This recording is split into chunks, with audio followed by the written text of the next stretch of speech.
సొంతం కాదనుకున్నాను.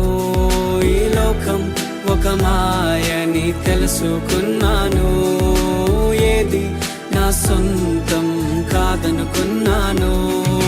తప్పిపోయిన కుమారుని నేనైతే నా కొరకై నిరీక్షించే తండ్రి నా యేసు.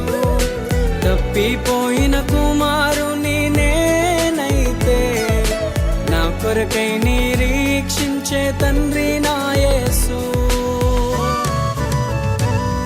ఈ లోకమంతా నేను వెతకినా నాకు లేదయ్యా ఎక్కడా ఆనందం.